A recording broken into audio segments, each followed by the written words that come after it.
Senadores califican como un crimen de lesa humanidad la decisión del régimen de Nicolás Maduro de no permitir la entrada de ayudas humanitarias a Venezuela. Ante la eventualidad de una intervención militar de Estados Unidos en Venezuela, senadores afirman que esa no es la salida a la crisis e insisten en los canales diplomáticos.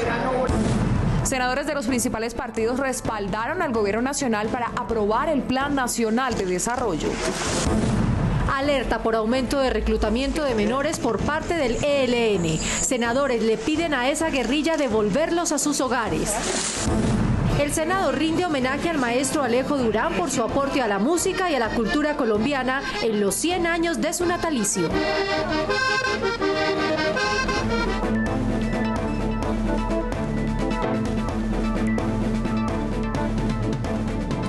Bienvenidos. Como un crimen de lesa humanidad fue calificado desde el Senado la prohibición de entrada de ayudas humanitarias a Venezuela. Senadores de varios partidos señalaron que la decisión del régimen de Maduro de obstaculizar con barricadas y un contingente de soldados el puente de Tienditas entre Norte de Santander y el estado Táchira atenta contra los derechos humanos, agravando aún más la crisis humanitaria en el vecino país. El 23 de febrero es la fecha límite anunciada por el presidente interino Juan Guaidó para poder ingresar a Venezuela la ayuda enviada desde Colombia. Senadores anunciaron que ese día acompañarán al gobierno del presidente Duque y a los venezolanos para que toneladas de alimentos, medicinas y otros elementos esenciales lleguen a los ciudadanos. Para senadores de diferentes partidos, la decisión del presidente venezolano Nicolás Maduro de no dejar entrar la ayuda humanitaria que puede salvar a miles de personas es un delito de lesa humanidad. La dictadura tiene que permitir, y sobre todo la fuerza pública venezolana, tiene que permitir el ingreso de estas ayudas, que no son otra cosa que alimentos y medicamentos. De lo contrario, es un crimen de lesa humanidad porque se están muriendo personas por no permitir esto. El gobierno de Maduro entienda de que esto no es un problema político, sino de la gente que se está muriendo en los hospitales y la gente tiene hambre. Inaceptable, porque frente al colapso que tiene Venezuela es absolutamente indispensable que reciba la ayuda humanitaria. Congresistas de la zona fronteriza sostienen que la solución es que el régimen de Maduro no ponga más trabas como las existentes en el puente Tienditas en Norte de Santander y evite nuevas confrontaciones. Que haya la posibilidad de que ingresen, así sea a través de unos mecanismos internacionales, unos veedores importantes, pero que ingresen. Hay que insistir a la nación colombiana en que lo menos conveniente es que se encienda el vecindario. Ante el anuncio del presidente interino Juan Guaidó que el 23 de febrero ingresaría la ayuda humanitaria a Venezuela, otros senadores colombianos anunciaron que están dispuestos a hacer parte de una cadena humana para que medicamentos y alimentos lleguen al pueblo venezolano. El 23 haremos presencia en correos humanitarios desde Cúcuta hacia Venezuela para lograr que esa ayuda llegue. Se estima que más de 50 toneladas entre alimentos y medicamentos sería la ayuda que pasaría por la frontera de Colombia hacia Venezuela en los próximos días. Ante el anuncio del presidente de los Estados Unidos, Donald Trump, de una eventual intervención militar en Venezuela para solucionar la crisis humanitaria, política y social, senadores reiteraron que esa decisión afectaría a Colombia. Para los legisladores, la diplomacia y la presión económica y política son otras salidas a la crisis. Para un grupo de senadores de diferentes partidos, una intervención militar de Estados Unidos en Venezuela no es la solución a la crisis política de ese país. Ellos consideran que el diálogo es el camino más acertado para que Nicolás Maduro salga del poder. Seguir promoviendo ese acuerdo territorial, ese acuerdo regional entre los países que estamos interesados en que haya nuevamente un renacer democrático en Venezuela. Yo creo que lo más catastrófico que puede ocurrir para Venezuela y para la comunidad internacional es una intervención militar. Por su parte, senadores del Partido Centro Democrático apoyaron al presidente Duque y reiteraron que el gobierno colombiano promueve una solución a la crisis venezolana con diplomacia y no con armas. El presidente de la República y el canciller han obrado todo el tiempo respetando la Constitución y la ley, las vías diplomáticas. Nosotros como pueblo colombiano seguimos y seguiremos trabajando en los frentes diplomáticos. Senadores de la oposición le enviaron una carta al presidente Iván Duque en la que le expresan su rechazo ante cualquier posibilidad de que Colombia participe directa o indirectamente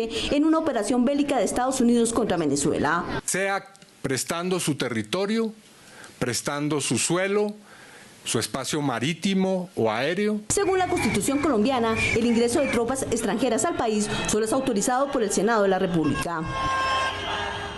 Pues la crisis venezolana ha incidido en el regreso de miles de profesionales colombianos al país y también ha despertado la solidaridad de médicos, abogados, profesores y odontólogos que por cuenta propia organizaron una brigada de salud para apoyar a quienes perdieron sus empleos y aún no tienen cobertura en salud y otros programas del gobierno. Se calcula que en Colombia 250.000 nacionales han retornado de Venezuela por la crisis política, económica y social que atraviesa ese país y tan solo 100.000 han actualizado sus documentos para normalizar su situación y acceder a los beneficios de salud, vivienda y trabajo que otorga el gobierno nacional. Estamos viendo la cantidad de colombianos que están retornando, entonces debe haber una acción conjunta de que el gobierno colombiano rápidamente les dé el estatus para que ellos puedan entrar al campo laboral y ser protegidos por el gobierno nacional. Mientras esto ocurre, grupos de colombianos juegan un papel primordial para ayudar a enfrentar la crisis. Es el caso de Cúcuta, en donde profesionales de diferentes disciplinas brindan apoyo gratis y dedican parte de su tiempo de descanso a estos compatriotas. No aparezco en el sistema de salud, entonces así uno pasa con el doctor, le dan los medicamentos y no tiene uno que ir a hacer cola, a madrugar. Se le parte a uno el alma como médico porque nosotros no somos de piedra. Yo creo que si nos unimos, entre más bastantes seamos, ojalá más bastantes profesionales estemos en esto, podemos ayudar un poquito a poner un granito de arena. Los legisladores consideran que es importante la solidaridad con los connacionales para que se reintegren en condiciones equitativas al mercado laboral del país. Es un acto humano por unos hombres y mujeres, por unos niños, unos jóvenes y unos adultos mayores que hoy están viviendo situaciones adversas. Hoy estos cientos de colombianos confían en que la situación de Venezuela se normalice para volver allá y retomar sus empleos. Aunque el proyecto hidroeléctrico de Ituango abrió sus compuertas y el cauce del río Cauca se encuentra recuperando, los pobladores de la Mojana Sucreña y de algunos municipios de Córdoba y Bolívar insisten en que los bajos niveles del afluente afectaron la pesca y dañaron 50.000 hectáreas de arroz y maíz. Desde la entrada en operación de los vertederos en el proyecto de Hidroituango, cada hora los niveles del caudal del río Cauca van en aumento. No obstante, expertos aseguran que el daño ambiental en los municipios más alejados de la megaestructura, ubicados en la Mojana Sucreña, Bolívar y Córdoba, sigue creciendo.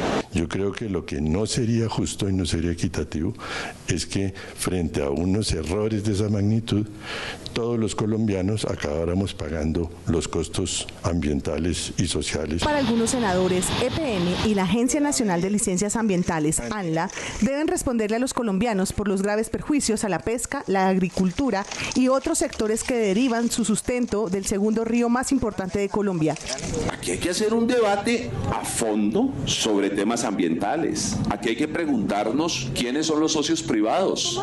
Aquí hay que preguntarnos sobre el plan de expansión eléctrico nacional. Es de mucho interés saber que Hidroituango va a producir pues 2.400 megavatios y que en su momento, cuando tenga las 8 operaciones, va a tener o va a poder cumplir la demanda de casi el 17% de todo el país. Estos temas tan críticos, tan importantes como los de Hidroituango y otros más, sean temas que se debatan y se definan en el Congreso de la República. El presidente de la República, Iván Duque, el presidente del Congreso, Ernesto Macías Tovar, y autoridades regionales visitaron el proyecto y le insistieron a EPM en la urgencia de activar planes de contingencia para proteger a las 35.000 familias río abajo y monitorear el cultivo de alevinos que permitan recuperar los miles de peces muertos como consecuencia del cierre de las compuertas.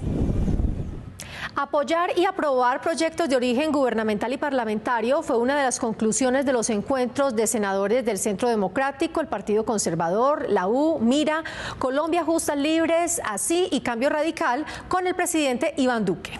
Durante estos encuentros en la Casa de Nariño con algunas de las bancadas políticas del Senado, el gobierno explicó el Plan Nacional de Desarrollo y escuchó inquietudes de los congresistas.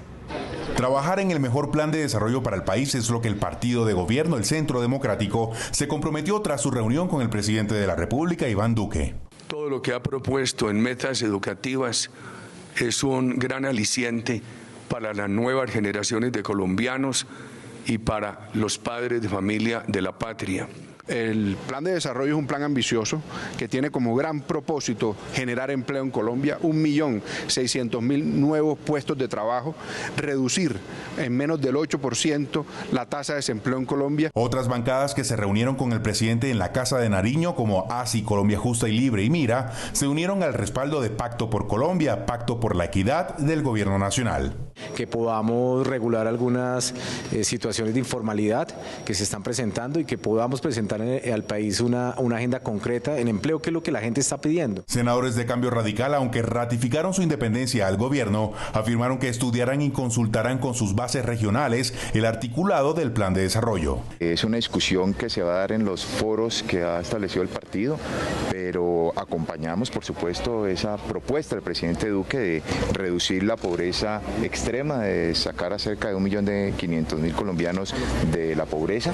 El Plan Nacional de Desarrollo empezará a ser discutido desde este martes 19 de febrero por las comisiones económicas de Senado y Cámara, tras el llamado a sesiones extra decretado por el presidente de la República. A propósito de inquietudes de los congresistas, en las últimas horas algunos senadores expresaron la inconveniencia de eliminar los subsidios de energía. Desde el Senado de la República, varias voces pidieron al gobierno revisar con detenimiento el artículo 179 del Plan Nacional de Desarrollo para no afectar a los ciudadanos de estrato 3. Esto afirmaron los senadores en las redes sociales. Empezamos con este trino del partido Cambio Radical. El senador Arturo Char dice: manifiesto mi preocupación frente al artículo 179 del Plan Nacional de Desarrollo 2019 que eliminaría los subsidios al estrato 3. Esto afectaría a cerca de 250.000 usuarios en la región Caribe y aumentaría hasta en un 18% la tarifa del servicio. El senador del partido de la U, José David Nave, manifestó: Plan Nacional de Desarrollo 2019 propone eliminar los subsidios para energía estrato 3. Partido de la U no apoyará este atropello a la clase media. El senador Armando Benedetti del partido de la U afirma: ojo, en el PND, artículo 179, eliminan el subsidio de energía para el estrato 3 y además disminuyen el subsidio para los estratos 1 y 2. No lo permitiremos. El senador Luis Díaz Granados del partido Cambio Radical afirma: se lesionarían más de 2.8 millones de usuarios en Colombia y se incrementarían tarifas en 18%. Nuestro llamado al PND para que no se afecte a usuarios vulnerables. El recién creado Ministerio de Ciencia, Tecnología e Innovación y la misión de Sabios, integrada por 43 científicos nacionales e internacionales, serán los encargados de fijar el rumbo que Colombia deberá seguir en los próximos 4 años para fortalecer la innovación y el conocimiento en Colombia. Con la instalación de la misión de Sabios, conformada por 43 expertos de diferentes disciplinas del conocimiento, y con el Pacto por la Ciencia incluido en el Plan Nacional de Desarrollo, el país hace una de las más grandes apuestas en inversión científica para atraer inversión tecnológica. Van a llevar en cada uno de esos espacios, en cada uno de esos temas, a formular propuestas para el país del futuro. Y a formular también propuestas de política de ciencia y tecnología. El reto, señalan algunos congresistas, está en lograr que el país pase del 0,2% del Producto Interno Bruto en inversión tecnológica al 1,5%. Cuando el Estado favorece y propicia la inversión, el privado se apropia y obviamente se aumenta esa inversión para el bienestar tanto de la humanidad como de Colombia. Aunque otros congresistas advierten que las metas que establece en materia de innovación y emprendimiento no se ven reflejadas en el Plan Nacional de Desarrollo. No veo ni una mínima intención en instalar parques tecnológicos en este país. En emprendimiento solamente quieren poner el 2% de los recursos del Plan de Desarrollo en emprendimiento. Eso es absurdo. La próxima semana, el Senado estudiará los programas en esta materia incluidos en el Plan Nacional de Desarrollo. El país espera que en 10 meses la misión de Sabios entregue un documento maestro que marque la ruta con los avances sociales y productivos que tendrá el país en ciencia y conocimiento. Endurecer la legislación para castigar los delitos sexuales contra los menores fue una de las principales conclusiones de la Comisión de Derechos Humanos del Senado que sesionó en Barranquilla. El alarmante aumento de aberraciones y vejámenes contra niños, niñas y adolescentes llamó la atención de los senadores que piden celeridad en la justicia. La Comisión de Derechos Humanos del Senado dejó al descubierto la difícil situación de miles de niños en Colombia. En los últimos 8 años, menores entre 1 y 16 años han perdido la vida por causas asociadas a la desnutrición, falta de agua y desatención en salud. Y creo que este es uno de los puntos y uno de los ejes que nos llevan a nosotros, como Congreso, pero también al Estado, a tomar las decisiones que tengamos que tomar a fin de evitar esa tragedia o esa barbarie. También quedó en evidencia que la violencia sexual es otra de las causantes, como le sucedió a la menor Juliana Zamboní en Bogotá. Estadísticas oficiales señalan que cada 15 minutos un niño es violentado sexualmente. ¿Cómo hacemos para disminuir toda esos tipos de violencia? En un primer nivel, la seguridad preventiva sería erradicación de la pobreza y el Plan Nacional de Desarrollo apunta desde la equidad a erradicar la pobreza. En el seno de la Comisión de Derechos Humanos, esta cifra llamó la atención de las autoridades. Hoy un niño que le quita el Estado a una madre le cuesta en promedio 1,5 millones. Con eso podíamos ayudar muchas familias colombianas que no solamente le proveerían el alimento al niño, sino el cariño y el amor de una madre. El debate de control político a la situación de los menores de edad en el país se llevó a cabo en el recinto del Consejo en la ciudad de Barranquilla. En los próximos días se expedirá un documento con recomendaciones en beneficio de la niñez para incluirlas en el Plan Nacional de Desarrollo. En una reunión convocada por el presidente del Congreso, Ernesto Macías Tovar, y los otros 7 congresistas que hacen parte de la bancada parlamentaria del Huila, se analizaron los programas sociales más apremiantes de su región y las prioridades en infraestructura, colegios, hospitales, acueducto y alcantarillado. Entre otros temas, los senadores y representantes a la Cámara le plantearon al gobierno mayor inversión en vías y apoyo para una planta exportadora de cannabis de uso medicinal. Aquí tenemos que hablar del sector agropecuario, tenemos que hablar de vías terciarias, tenemos que hablar del sueño de los huilenses para las vías de cuarta generación. La construcción de una planta procesadora y exportadora de cannabis medicinal para toda América Latina, en la zona franca de Neiva, un proyecto supremamente importante, líder en América Latina. El ICBF y la Fiscalía alertaron al gobierno sobre el reclutamiento de menores de edad en las filas del ELN. Desde el Congreso le insisten a esa guerrilla en devolver a niños y niñas al seno de sus hogares y no atentar contra la población.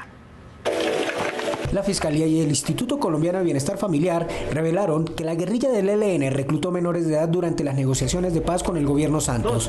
La alerta indica, según las entidades, que el reclutamiento ha venido creciendo después de la ruptura de los diálogos por la explosión de un carro bomba en la Escuela de Cadetes General Santander en Bogotá. Está incrementando el número de reclutamiento por parte del ELN, de la misma disidencia de las FARC y de otros grupos al margen de la ley. El reclutamiento de menores es una infracción grave del derecho internacional humanitario. Si se reanudan las negociaciones, en este caso con el Ejército de Liberación Nacional, es la suspender de manera inmediata el reclutamiento de niños y la devolución de los niños que están en sus filas. Los organismos de investigación han documentado que en total han sido reclutados 121 menores de edad entre los 7 y 17 años de edad. Los casos reportados se concentran en Arauca, norte de Santander, Nariño, Cauca, Antioquia, sur de Bolívar y Chocó, donde operan 5 frentes de guerra del ELN. Existen, por supuesto, voces ciudadanas que ponen en conocimiento de la Fiscalía esta situación en entornos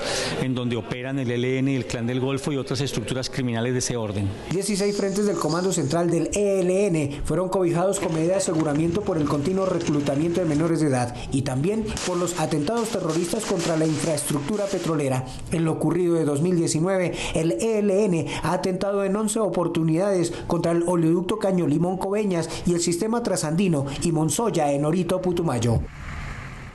Los senadores de diferentes partidos continúan acompañando al presidente Iván Duque en los talleres Construyendo País para pedir acciones del gobierno en sus regiones. En Coveñas, senadoras del Centro Democrático y Cambio Radical exigieron recursos para proyectos de saneamiento básico en Sucre, un departamento en el que 19 de sus 26 municipios tienen acueductos deficientes. También reclamaron la adecuación de los aeropuertos de Corozal y de Tolú. concretar proyectos de desarrollo como la construcción del dique en la Mojana Sucreña, el arreglo de las vías terciarias y la modificación al cobro de peajes entre la vía Tolú y Coveñas, fue el llamado de los senadores al presidente Iván Duque en el 22º taller Construyendo País. Sabemos que son 3.7 billones los que se necesitan para las obras y con dolor le digo, sabemos que se priorizaron las obras del dique y que la Mojana no se priorizó. Por favor, presidente, ponga la Mojana en su corazón. En el taller celebrado en Coveñas, Sucre, los congresistas insistieron que urge la construcción de un centro de convenciones para el Golfo de Morrosquillo y la operación de los aeropuertos de Corozal y Tolú, que con la salida de Satena incrementó el precio de los tiquetes y disminuyó la frecuencia de las rutas. La única empresa que presta el servicio ha subido las tarifas, una tarifa hoy aérea por Corozal es hasta un 20% más de lo que vale por Montería. Entonces terminamos en el peor de los mundos. El jefe de Estado le respondió a las senadoras que se invertirán 16 billones de pesos en proyectos de saneamiento básico, turismo, vías y agricultura en los 26 municipios sucreños. En Bogotá continuaron las audiencias públicas para socializar el proyecto de ley que regula y actualiza el sistema de las tecnologías y la información. En el Senado se analizaron los principales componentes de esta iniciativa que busca modernizar la televisión pública y permitir a las comunidades más apartadas su acceso a Internet. Cerca de 20 millones de colombianos recibirían banda ancha en sus hogares. Este sería uno de los beneficios del proyecto de ley de modernización del sector de las tecnologías y la televisión pública. Durante una audiencia en el Senado, la ministra de las TICs, Silvia Costaín, destacó las bondades de la iniciativa que busca ampliar el espectro nacional. La realidad es que sí tenemos espectro para asignar, un espectro que además es magnífico, que además puede llegar tanto a las áreas rurales como a las áreas urbanas. Algunas agremiaciones insisten que este proyecto atentará con el futuro de las tecnologías y la televisión pública. Modernicemos, pero de otra manera, modernicemos controlando y garantizando inclusive que estas compañías que tienen unos beneficios y unas ganancias verdaderamente astronómicas le redistribuyan al país. Aunque hay controversia sobre el futuro de la televisión regional, algunos senadores sostienen que por el contrario, este proyecto permitirá fortalecerla. Me parece que hay que apoyarla y que hay que deshacer los mitos respecto a que se atenta contra la televisión pública. Al contrario, se le crean canales adicionales para que más gente acceda. Me parece que hay que despejar dudas y hay que seguir apoyando. Según el Ministerio de las TICs, hoy en Colombia solo 1 de cada 2 colombianos cuenta con internet fijo o móvil y de los 30 millones de conexiones que existen, aproximadamente la mitad son de banda ancha en el contexto internacional. Cantautores, duetos, artistas internacionales y gestores culturales del Tolima presentaron en Bogotá el programa del 33º Festival Nacional de Música Colombiana que se realizará en Ibagué en marzo próximo. Desde el Congreso también se invita a los amantes de la música andina colombiana a deleitarse con los cantos y los acordes de tiples, guitarras, bandolas y requintos. La capital musical de Colombia, Ibagué, se viste nuevamente de pasillos, bambucos y música tradicional colombiana. La Fundación Musical de Colombia lanza la versión 33 del Festival Nacional de Música Colombiana, declarado Patrimonio Cultural y Artístico de la Nación, que este año rinde homenaje a la maestra vallecaucana María Isabel Saavedra. Ya arranca el jueves 21 de febrero en el Teatro Julio Mario Santo Domingo.